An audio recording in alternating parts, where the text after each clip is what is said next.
Je suis Ségolène Binet. Je me suis reconvertie il y a 2 ans déjà dans le métier de la graphologie. Donc, je suis aujourd'hui graphologue.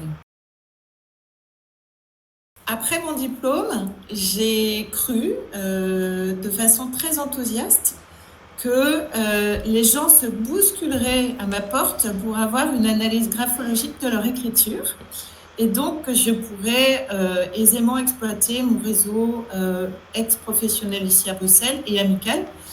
Or, je me suis rendu compte que cela ne suffisait absolument pas et que malgré toute ma bonne volonté, je n'étais pas visible sur les réseaux sociaux et que c'est un passage obligé si on veut augmenter notre visibilité et faire parler de nous et faire connaître notre métier. Clairement un avant et un après. Avant, je pense que j'étais très amateur dans ma prospection commerciale. LinkedIn m'a donné un cadre qui fonctionne bien, qui m'a apporté une plus grande visibilité. Et je peux donner un exemple concret. J'ai un ami qui travaille depuis 20 ans dans des cabinets de chasse de tête qui m'a recontacté grâce à LinkedIn en me disant « Tiens, au fait, c'est vrai qu'on n'utilise pas la graphologie, mais pourquoi pas, je vais en parler avec mon associé. » Donc, j'ai l'impression d'être plus crédible en ayant une activité sur LinkedIn, que je gagne en légitimité progressivement et que surtout, j'arrive à parler de ce magnifique métier. Je recommanderais ta formation LinkedIn parce que tu as ce don de pouvoir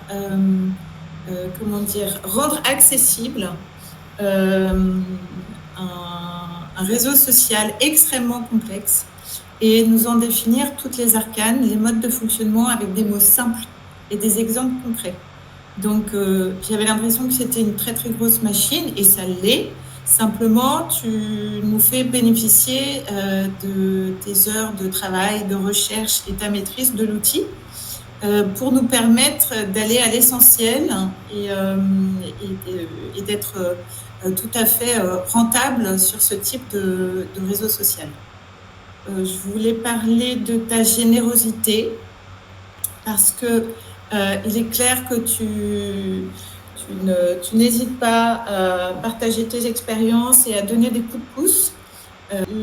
La seule petite chose que je pourrais, mais je ne vais pas terminer là-dessus, mais il faut du temps, il faut que les gens soient patients parce qu'il faut du temps pour assimiler tout ce que tu nous transmets, que ce soit les supports, moi je les ai imprimés, support papier, ou alors les petites notes qu'on prend quand on est en visio, ensemble.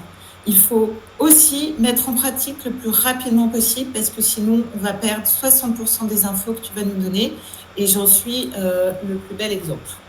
Voilà, malheureusement, il y avait des choses que j'avais oubliées et voilà, il faut appliquer rapidement après la formation.